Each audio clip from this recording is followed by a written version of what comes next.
Today we're going to meet 44-year-old Astrodame Victor Glover. Victor apparently has been on the International Space Station for nearly 3.5 months. And as we're about to see in a bit, Victor's kinda gonna give the game away. He's not even aware of it, but he is.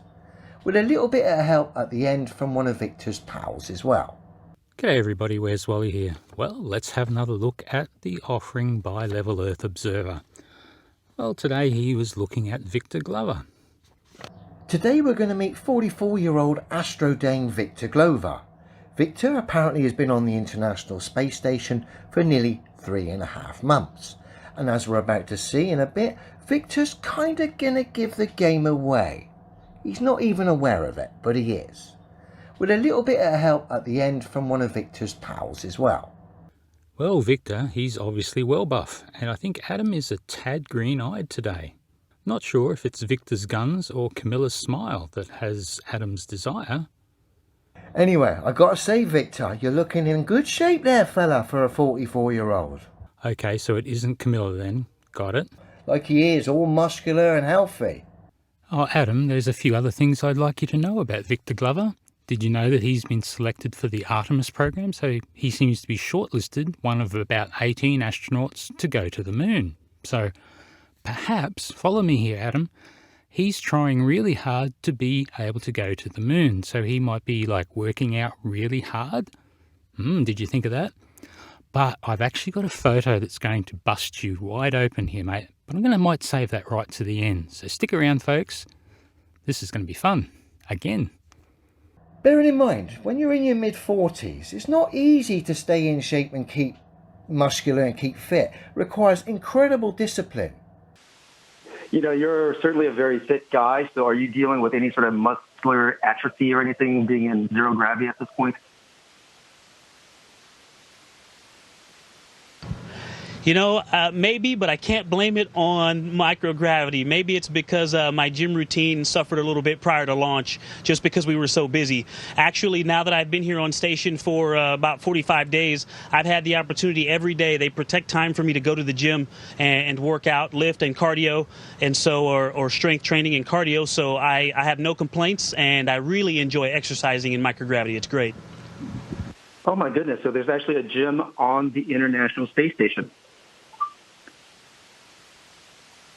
It's great. We actually have it's called the Advanced Resistive Exercise Device. It is a system that uses vacuum cylinders since weights wouldn't work up here.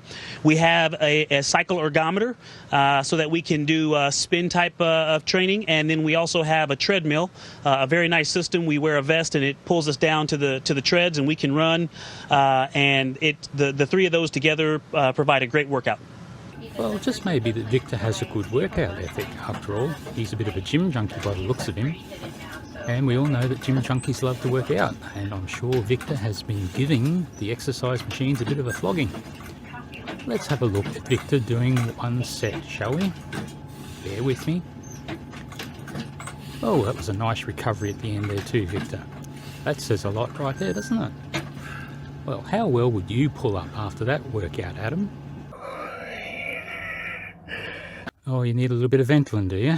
I don't entirely know exactly what's going on. Well, let's have a look at what other bits of kit they have. Ergometer with vibration isolation system, and that's a lot like a stationary bike for an aerobic workout. Cycling? Well, that's cool. Jogging? Oh, Wolfie would love that. And as opposed to a treadmill at the gym where you just jump on and go, the crew members don a harness. Wait, did she say astronauts put on a harness? And they tether themselves down to the treadmill with a set of bungees or a subject load system. Oh, to run in space, yes. Okay, got it. That makes sense. Hey, what I found really interesting is just how Earth-based harnesses need to be designed to simulate running in space on Earth. This is what they actually look like. Wow, a little bit more complicated, isn't it?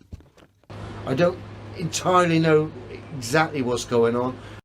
So remember I said I had this one photo that was going to bust you wide open, Adam? Well, follow me here. The logic goes like this. Because Victor is now on the ISS, and because, Adam, your theory is that he's actually put on buff condition on the ISS and he shouldn't have been able to. It's almost like Victor's been to a health spa. Well, my thinking is, well, what if he was actually buff before he went there? Did you think of that, Adam? And that just means all I had to do is pop into Google and type Victor Glover and find any image of Victor where he's on the ground, because, you know, he's not come back yet. You might be a little bit like a fricasseed duck then, mate. So here we go. Here it is. This was about line 3 of the images on Google search. Wasn't that hard to find, Adam, so maybe this not only shows that Victor was well buffed before he went up there, but it also shows that Adam sucks at doing research, but we already knew that, didn't we? Thanks, Adam. It's been a pleasure dealing with you yet again. I'm really not getting tired of owning you, Adam. Thanks, mate.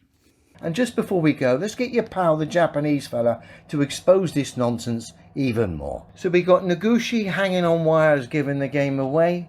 The SpaceX salesman himself. Now look at his back here. See it? Sticking up like that. It's a fucking clown show.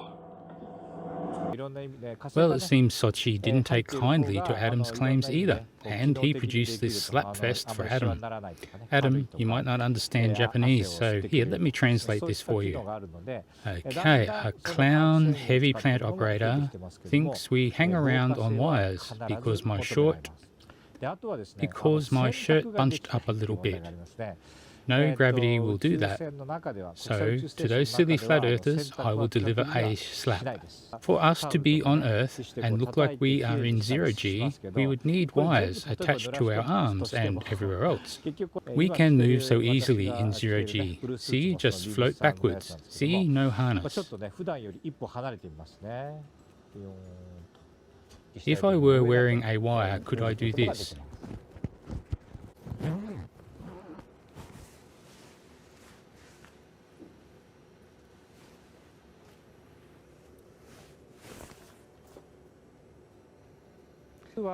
Trouble with clothes in space is they fall up.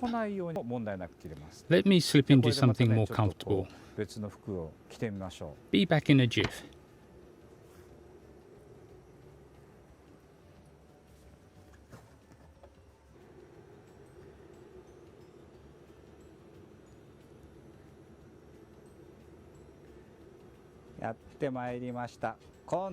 This stripy number I really love. Oh, just ignore those bits sticking out at the sides there. There isn't a harness connection at all.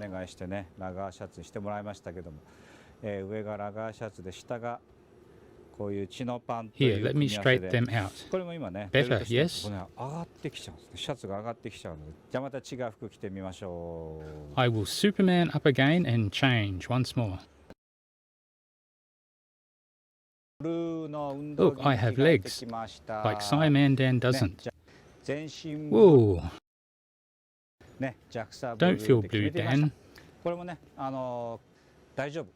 let me show you the next trick for those harness lovers. Let me put on this jacket and I will... Let me put on this jacket I prepared earlier.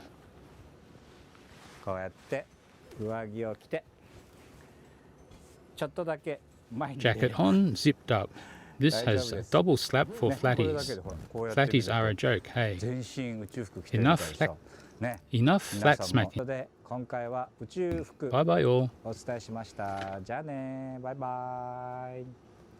Thank you, Soichi, that was brilliant.